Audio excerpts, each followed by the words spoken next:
Là, puisqu'à BD il s'agit d'un congé, ça va le mettre ainsi. Salutations. Alors, en fait, il s'agit de quoi ici? Il s'agit de faire un calendrier de telle sorte que lorsque on aura un de nos personnels, il faudra que lorsqu'on mentionne ce personnel ici, s'il s'agit d'un congé, cet intervalle-là doit se mettre en vert. Et s'il s'agit d'une absence, cet intervalle-là doit se mettre en rouge. Alors, pour faciliter cela, nous allons donc modifier ici et mettre ici absence. Donc, comme cela, on pourra bien voir le jeu. Donc ce qui veut dire qu'il s'agit que ici, pour que ça soit automatique, donc il nous faudrait que lorsqu'on mentionne ici Abidas, donc si on mentionne ici Abidas, il faudrait que lorsqu'on mentionne son nom, là, puisqu'il était en congé du 2 janvier au 10 janvier, il faudrait que du 2 au 10 janvier soit marqué en vert. Ici, on sélectionne plutôt Dolly. Il faudrait donc que, puisque pour Dolly c'est une absence, il faudrait donc que ça puisse le repérer de manière automatique et que la date du 12 au 15 soit marquée en rouge pour préciser qu'il était absent. Alors, comment nous allons faire cela? Aujourd'hui, nous allons donc utiliser trois types de fonctions. Alors, pour commencer, nous allons donc tout d'abord faire des textes. Là, il s'agit d'une mise en forme conditionnelle. Alors, quel type de mise en forme conditionnelle? Là, on ne peut pas. Si on utilise simplement celle-ci, donc là, c'est une règle de surbrillance. Là, c'est ce qu'on sait. Mais on peut que tenter d'utiliser ceci. Mais là, on va mettre un critère, ça sera directement ici choisi. Or, si après le nom est modifié, là, ça ne va pas se modifier de manière automatique. Donc, ce qui fait qu'on ne pourra pas utiliser ceci. Donc, ce qui veut donc dire que nous allons donc jouer avec la recherche V. Et là, comment appliquer donc cela avec nos mises en forme conditionnelles? Alors, tout d'abord, faisons tout d'abord nos recherches V pour voir comment est-ce qu'elle va s'appliquer.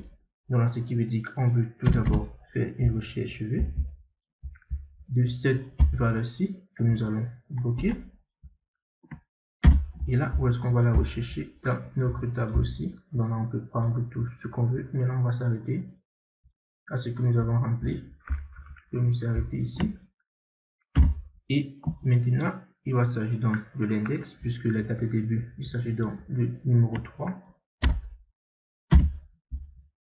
Et là, on va donner qu'il faut, puisqu'on veut une valeur exacte. Donc, on va fermer. Et là, il faut bien bloquer notre tableau. Donc, on va tout simplement bloquer en utilisant la touche F4. Donc là, on va entrer. Là, vous voyez donc que là, ça ne nous renvoie pas le format date. Là, ce n'est que clair.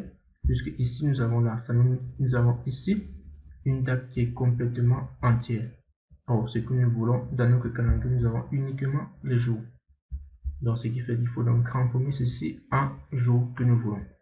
Donc, et pour cela, nous allons donc appliquer la fonction jour.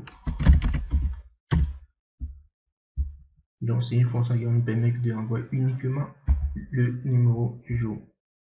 Et là, on va fermer. Vous voyez que là, ça nous renvoie exactement le 12 en fonction de la recherche V. Donc là, on pourra faire pareil ici pour la date de fin. Donc là, puisque la date de début était à la rangée numéro 3, donc là, ça veut tout simplement dire que la date de fin sera à l'indice numéro 4, ou bien le numéro d'index numéro 4. Et là, nous avons ceci. Or, jusqu'à présent, ce n'est pas du tout tout. Puisque là, ceci ne peut pas suffire, puisqu'il y a un autre critère qui intervient, c'est de congé. Donc, ce qui fait qu'il faut si fonction égale si notre critère. Or, pour les types ici, ça dépend également des noms du personnel. Donc là, on va tout simplement faire une recherche cheveux. Et là, la valeur qu'on cherche, c'est ceci. Et là, on va bien bloquer notre cellule.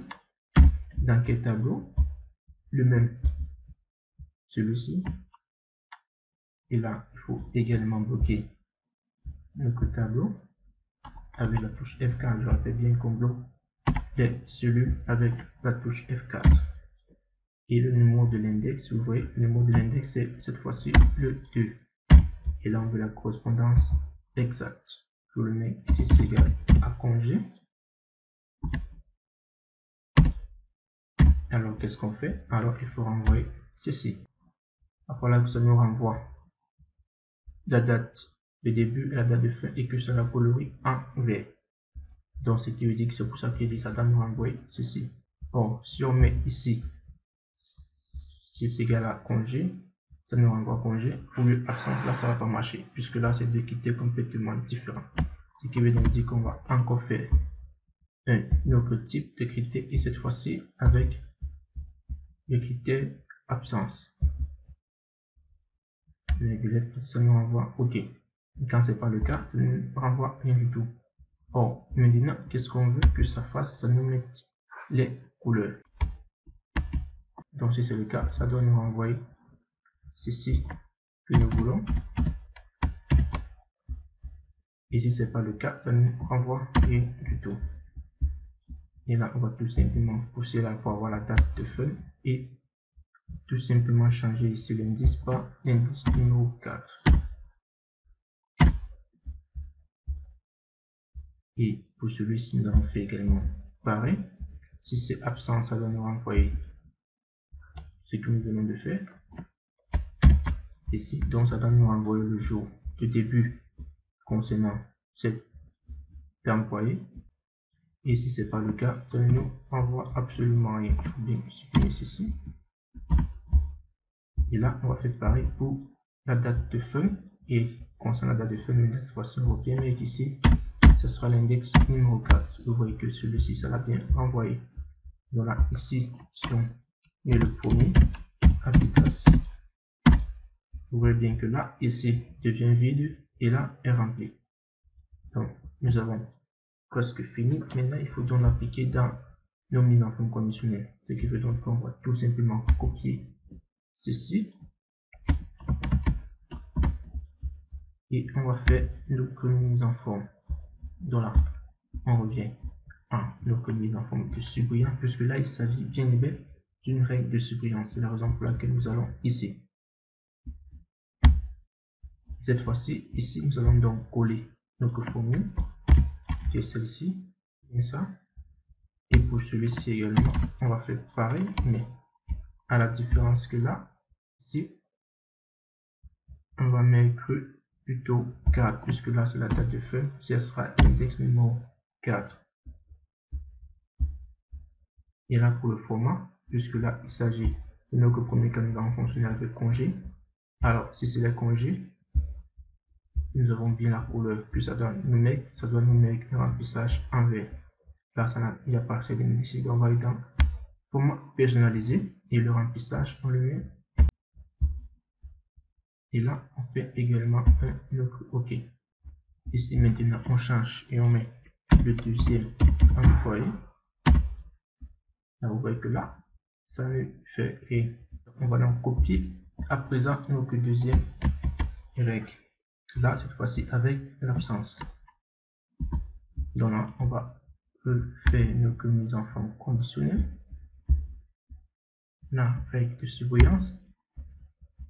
Et là, pour la première règle, on la copie et là on s'assure que bien là c'est l'index numéro 3. On va bien s'assurer de cela. Et pour date de fin, on va faire pareil.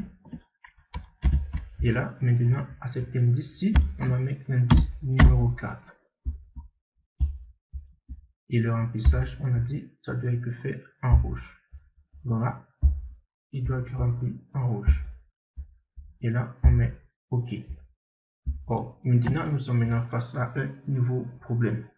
puisque, regardez bien ici, nous avons dit que si ce n'est pas le cas, ça donne nous mettre le vide. Bon, lorsque ça renvoie le vide, ça va tout simplement nous colorier tous nos formules qui sont vides à la couleur qui est précise. Or, c'est pas ce que nous voulons. Donc, ce qui veut dire que pour remédier ça, il va falloir tout simplement changer ceci. Alors, comment faire donc? Puisque là, si c'est pas vide, qu'est-ce que ça sera donc? Alors, tout simplement, il faut donc qu'on affiche un jour qui n'existe pas. Alors, comment donc avoir un jour qui n'existe pas? C'est très simple.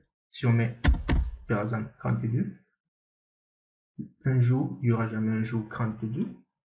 Il n'y aura jamais le 32 janvier, le 32 décembre. Donc, on peut tout simplement mettre autre chose comme celui-ci. Donc là, on va modifier nos QREC. Là, pour modifier, vous vous rappelez, on va dans gestion.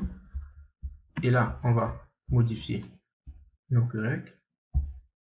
Et là, ici, on a vu, là, à cette place-ci, des accolades ici, on va tout simplement mettre 32. Et on va faire pareil pour celui-ci. On va mettre là 32. On va valider. On va faire pareil pour la seconde règle. Là, on va également mettre 32.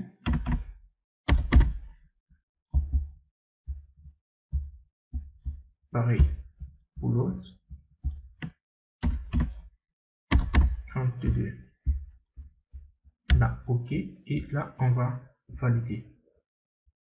Là, si on applique, vous voyez que là, ces inconvénients sont totalement effacés. Donc là, vous voyez, si je mets le premier, Abidas, là, puisqu'Abidas s'agit d'un congé, ça va le mettre ainsi. Donc, je tiens à vous rappeler que vous avez d'autres astuces concernant les mises en forme conditionnelles. Vous avez tout simplement à vous abonner et aller dans la playlist des mises en forme conditionnelles. J'en ai fait plusieurs astuces pour expliquer les bases de la mise en forme conditionnelle. Donc, si je vous invite donc à aller regarder.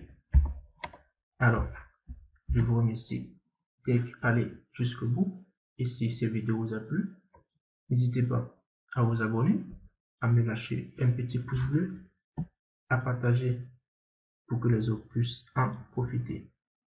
Alors, je vous dis merci et à la prochaine.